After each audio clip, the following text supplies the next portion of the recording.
Olá, povo de Deus, sábado da primeira semana do tempo comum, 16 de janeiro de 2021. A nossa reflexão de hoje é a partir de Hebreus 4, de 12 a 16 e de Marcos 2, de 13 a 17. Ouçamos a leitura de Hebreus. Irmãos, a palavra de Deus é viva, eficaz e mais afiada que uma espada de dois gumes. Penetra até dividir alma e espírito, articulações e medulas. Ela julga os pensamentos e as intenções do coração. Não há nenhuma criatura oculta diante dela, mas todas as coisas estão a nu e a descoberto aos olhos daquele a quem devemos prestar contas. Uma vez que temos um grande sumo sacerdote que atravessou os céus, Jesus, o Filho de Deus, conservemos firme a fé que professamos. De fato, temos um sumo sacerdote capaz de se compadecer de nossas fraquezas, pois ele foi provado em tudo como nós, exceto no pecado. Aproximemo-nos então com grande confiança do trono da graça, a fim de alcançar misericórdia e encontrar graça no momento oportuno. Vimos com clareza que nosso texto de hoje tem dois temas: a eficácia da palavra de Deus e o sacerdócio de Jesus. No texto anterior, temos a citação do Salmo 95, quando refrescava a memória de todos sobre o passado, em que os ancestrais tinham endurecido os corações e não seguido a palavra de Deus. Hoje, o autor da carta aos Hebreus diz com força as qualidades da palavra, que é viva, eficaz, mais afiada que uma espada de dois gumes, que penetra até dividir alma e espírito, articulações e medulas. Como é sofrível irmos às celebrações e ouvirmos até 3 leituras e um salmo, e o celebrante falar de tudo, mas não fazer qualquer referência às leituras ouvidas. Será que ele julga que seu recado é mais importante que a palavra de Deus? Nas redes sociais, sobretudo neste tempo de pandemia, temos ouvido muito a fala de celebrantes. Que tristeza! É como se não tivesse sido feita nenhuma leitura da palavra. A vida é sim muito importante, mas quando iluminada pela palavra de Deus nas liturgias. A qualidade das homilias se mede pela fidelidade à palavra. Sobre o segundo tema de hoje, sobre o sacerdócio de Cristo que ilumina o nosso sacerdócio, exigiria um aprofundamento que aqui não dá para fazer. Vou seguir sempre a reflexão de Albert Vanois, um sacerdote jesuíta francês que aos 83 anos foi criado cardeal como deferência pelos seus longos anos na Pontifícia Comissão Bíblica. Ele é especialista na carta aos Hebreus e nos afirma: quem quer entender bem o sacerdócio cristão deve, antes de tudo, contemplar o Cristo, porque Cristo transformou completamente e renovou o sentido do sacerdócio. E, no fundo, há somente um único sacerdote cristão, que é o próprio Cristo.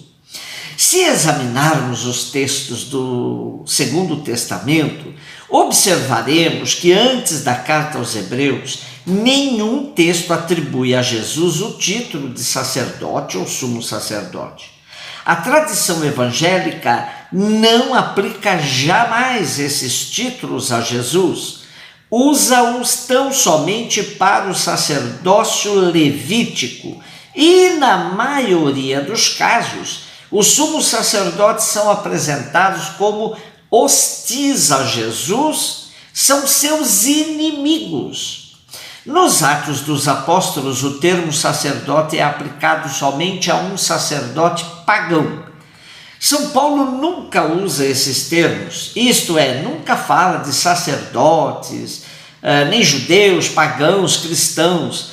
E, exceto na carta aos Hebreus, Cristo nunca é chamado de sacerdote. Isso porque a pessoa de Jesus não se apresentava como sacerdotal.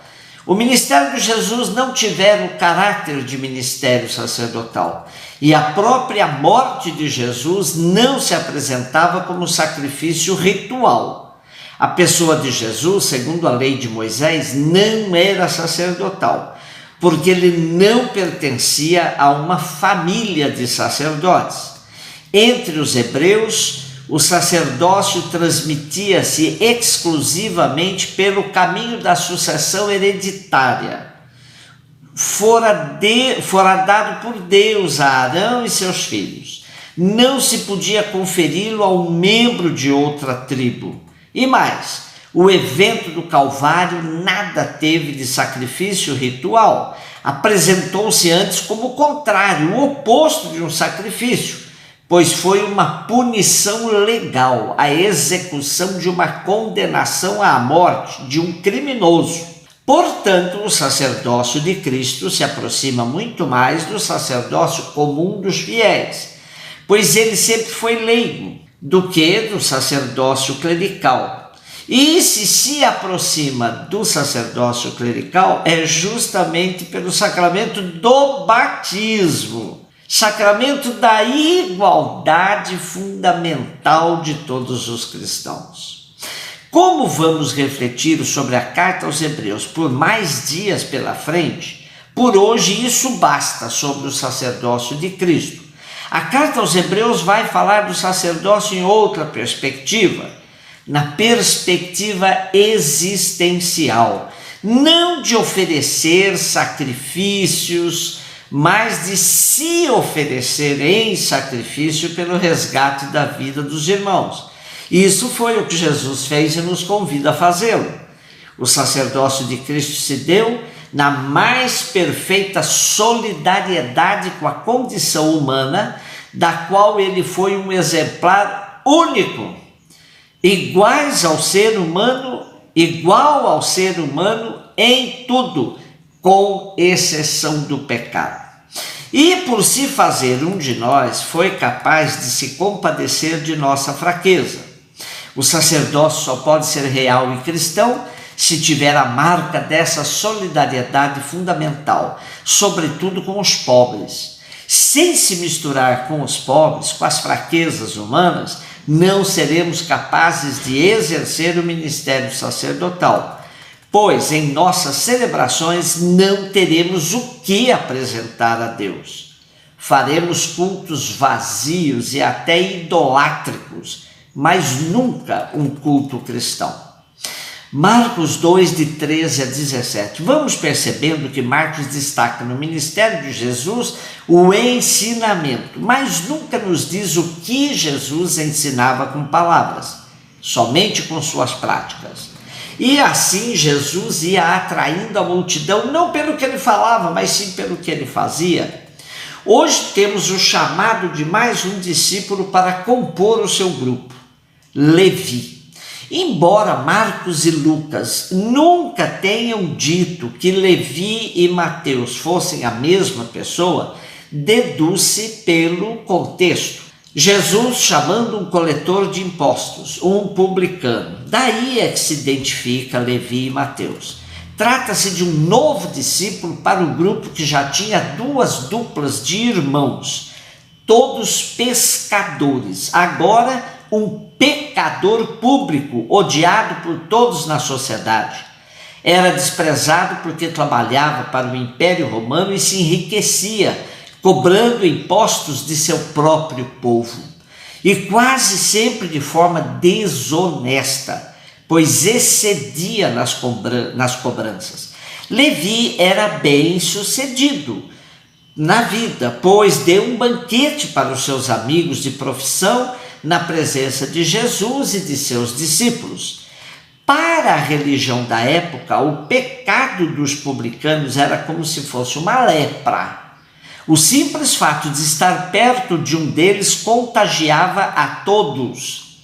Ora, Além de ir a este banquete, Jesus carregava consigo seus discípulos, contaminando a todos, segundo a lei. Claro que um ato público dessa magnitude não ficaria impune aos olhos dos doutores da lei e do partido dos fariseus, que vão questionar os discípulos de Jesus.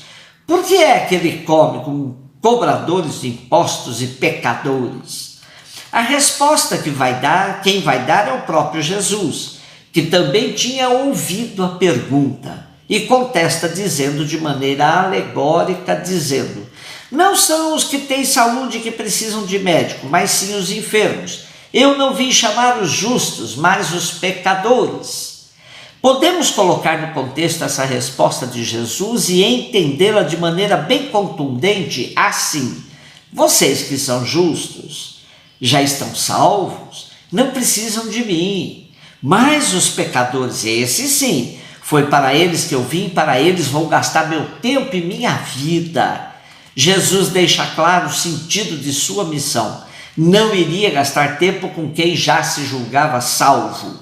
Lembro-me sempre de uma religiosa muito amiga, já falecida, que quando me via agoniado com algumas pessoas que viviam nos criticando por causa da opção pelos pobres, ela me dizia: deixa para lá, não vale a pena gastar vela benta com defunto excomungado. Graças à consciência de sua missão e sua prática totalmente sem preconceitos, é que Jesus resgata um pecador público e faz dele um discípulo seu.